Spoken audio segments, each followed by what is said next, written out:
اعوذ باللہ من الشیطان الرجیم، بسم اللہ الرحمن الرحیم۔ برائٹ لائٹ چینل میں خوش آمدید ویورز، امید ہے آپ سب خیریت سے ہوں گے اور اپنا گرد و نواح کا خیال رکھ رہے ہوں گے۔ ویورز، حضرت آدم علیہ السلام کے بارے میں ہم تو خوب جانتے ہیں کہ وہ ہمارے پہلے پیغمبر ہیں، لیکن آج کی ویڈیو میں ہم آپ کو اس بارے میں بتائیں گے کہ حضرت آدم علیہ السلام زمین پر کہاں اتارے گئے۔ اس ویڈیو کو آخر تک سنیے گا، اس میں ساری ڈیٹیل بتائی جائے گی اور ساتھ میں ریفرنسز بھی دیے جائیں گے۔ حضرت آدم علیہ السلام کا نام نامی قرآن مجید کی 25 آیات میں 25 مرتبہ آیا ہے۔ سب سے پہلے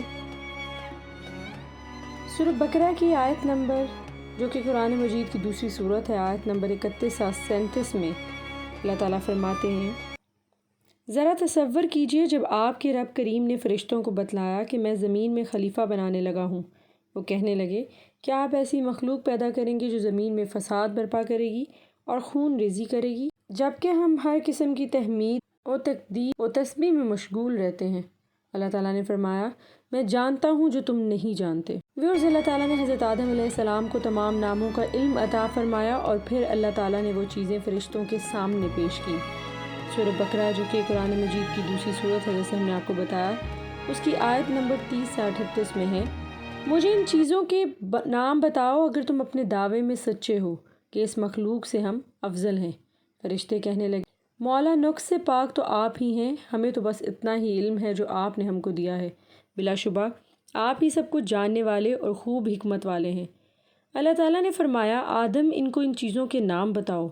جب آدم علیہ السلام نے ان کو ان چیزوں کے نام بتا دیے تو اللہ تعالیٰ نے فرمایا میں نے تمہیں کہا نہیں تھا کہ میں آسمان و زمین کی تمام چھپی چیزوں کو جانتا ہوں اور تمہارے ظاہر و باطن کو بھی خوب جانتا ہوں۔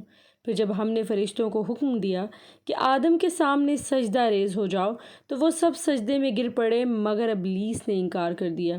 اس نے اپنے آپ کو بڑا سمجھا، اس طرح وہ کافر ہو گیا۔ ہم نے کہا آدم، تم اور تمہاری بیوی دونوں جنت میں رہو اور اس میں جہاں سے چاہو جی بھر کے کھاؤ، البتہ فلاں درخت کے قریب نہ جانا ورنہ ظالموں میں سے بن جاؤ گے۔ لیکن شیطان نے ان کو پھسلا دیا اور جنت سے نکلوا دیا۔ ہم نے کہا اتر جاؤ، تم ایک دوسرے کے دشمن ہو، زمین میں تم کو ایک مقررہ وقت تک رہو گے اور فائدہ اٹھاؤ گے۔ پھر آدم علیہ السلام نے اپنے رب سے کچھ کلمات سیکھ لی اور توبہ کی تو اللہ تعالیٰ نے ان کی توبہ قبول فرما لی، بلا شبہ وہ بہت توبہ قبول کرنے والا مہربان ہے۔ ہم نے کہا تم سب یہاں سے نکل جاؤ، پھر اگر تمہارے پاس ہماری طرف سے کوئی ہدایت پہنچے تو اس پر عمل کرنا، کیونکہ جو شخص میری ہدایت پر عمل کرے گا اسے کسی قسم کا خوف و غم نہ ہوگا۔ ویورز، ابھی جو ہم نے آپ کو آیات سنائی ہیں وہ سورہ بقرہ کی آیات نمبر 30 سے 38 تک ہیں، جس میں حضرت آدم علیہ السلام کا لگاتار واقعہ بیان کیا گیا ہے۔ ویورز، حضرت آدم علیہ السلام کا ذکر قرآن مجید کی تیسری سورہ سورہ آل عمران میں آیت نمبر 33 اور آیت نمبر 59 میں بھی آیا ہے۔ اسی طرح قرآن مجید کی 5ویں سورہ سورہ مائدہ میں آیت نمبر 27 میں حضرت آدم علیہ السلام کا تذکرہ کیا گیا ہے۔ سورہ اعراف، جو کہ قرآن مجید کی 7ویں سورہ ہے، اس کی آیت نمبر 11، 19، 26، 27، 31، 35 اور 172 میں حضرت آدم علیہ السلام کا ذکر ہے۔ قرآن مجید کی 17ویں سورہ سورہ اسراء میں 61 اور 70ویں آیت میں حضرت آدم علیہ السلام کا ذکر ہے۔ اسی طرح قرآن مجید کی 18ویں سورہ سورہ کاف میں آیت نمبر 50 میں حضرت آدم علیہ السلام کا ذکر ہے۔ 19ویں سورہ سورہ مریم میں آیت نمبر 58 میں حضرت آدم علیہ السلام کا ذکر ہے۔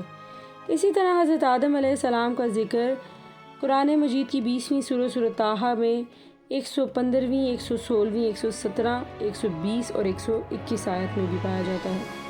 اسی طرح قرآن مجید میں سورہ یاسین کے اندر، جو کہ قرآن مجید کی 36ویں سورت ہے، اس کی آیت نمبر 60 میں بھی حضرت آدم علیہ السلام کا اللہ تعالیٰ ذکر فرماتے ہیں۔ سورہ طٰہٰ کے اندر، جو کہ آیت نمبر 115 سے 123 ہے، اللہ تعالیٰ فرماتے ہیں ہم اس سے پہلے آدم کو تاکیدی حکم دے چکے تھے مگر وہ بھول گئے، ہم نے ان میں عزم نہ پایا، اور جب ہم نے فرشتوں سے کہا آدم کو سجدہ کرو تو سب سجدے میں گر پڑے مگر ابلیس نے انکار کر دیا۔ ہم نے کہا اے آدم، یہ تیرا اور تیری بیوی کا دشمن ہے، کہیں یہ تمہیں جنت سے نکلوا نہ دے کہ تم مصیبت میں پھنس جاؤ۔ یہاں تو تجھے سہولت حاصل ہے کہ تو اس میں نہ بھوک محسوس کرتا ہے، نہ ننگا ہوتا ہے، نہ تجھے پیاس لگتی ہے اور نہ دھوپ، لیکن شیطان نے اسے بہکایا کہ آدم، کیا میں تجھے وہ درخت نہ بتلاؤں جس سے تو ہمیشہ رہے گا اور کبھی ختم نہ ہونے والی بادشاہت نصیب ہوگی؟ اس طرح وہ دونوں ممنوعہ درخت کھا بیٹھے۔ نتیجتاً انہیں ایک دوسرے کی شرمگاہیں نظر آنے لگیں تو وہ لگے جنت کے پتوں سے اپنے آپ کو ڈھانپنے۔ گویا آدم علیہ السلام نے اپنے رب کی نافرمانی کی اور راہ راست سے بھٹک گئے، مگر ان کی توبہ کرنے پر اللہ تعالیٰ نے انہیں نبوت کے لیے منتخب فرمایا اور توبہ قبول کر کے ان کو راہ راست پر لے آیا۔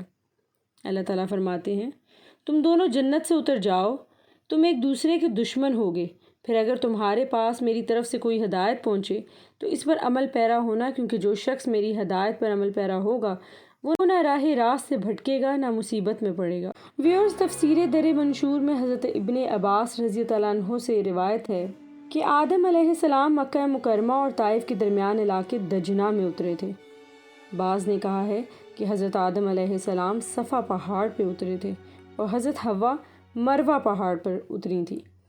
حضرت ابن عباس رضی اللہ عنہ سے ایک اور روایت یہ بھی آتی ہے کہ حضرت آدم علیہ السلام کو ہندوستان کے علاقے میں اتارا گیا تھا۔ اسی طرح عبرانی میں حضرت عبداللہ بن عمر سے رضی اللہ عنہ سے مروی ہے، جب اللہ تعالیٰ نے آدم علیہ السلام کو اتارا تو انہیں ہندوستان میں اتارا تھا، پھر وہ مکہ مکرمہ آ گئے، پھر وہاں سے شام چلے گئے اور وہاں فوت ہو گئے۔ علامہ ابن سعد رحمۃ اللہ علیہ اور ابن عساکر رحمۃ اللہ علیہ نے حضرت ابن عباس رضی اللہ عنہ سے نقل کیا کہ حضرت آدم علیہ السلام کو ہندوستان میں اور حضرت حوا علیہ السلام کو جدہ کے مقام پر اتارا گیا تھا۔ ان کی تلاش میں چلے تو مزدلفہ کے مقام پر حضرت حوا سے ان کی ملاقات ہوئی۔ اس مقام کو مزدلفہ کہنے کی وجہ یہ بھی ہے کیونکہ عربی میں اس کا معنی کرب والی جگہ ہے۔ اس مقام کو جمع بھی کہتے ہیں کیونکہ یہاں حاجی لوگ ایک رات کے لیے جمع ہوتے ہیں۔ قرآن مجید میں اس کو مشعر حرام کہا گیا۔ علامہ طبرانی رحمۃ اللہ علیہ نے، ابو نعیم رحمۃ اللہ علیہ نے حلیہ میں اور ابن عساکر رحمۃ اللہ علیہ نے حضرت ابو ہریرہ رضی اللہ عنہ سے بیان کیا ہے کہ رسول صلی اللہ علیہ وآلہ وسلم نے فرمایا، نازل آدم علیہ السلام بالہند، حضرت آدم علیہ السلام ہندوستان میں اترے تھے۔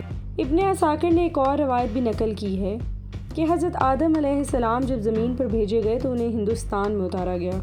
اس بارے میں وارد روایات کا خلاصہ یہ ہے کہ حضرت آدم علیہ السلام زمین میں آئے تو ہندوستان کے جنوب میں سیلون یعنی سری لنکا کے جزیرے سرندیپ میں بدھ نامی پہاڑی پر اترے تھے۔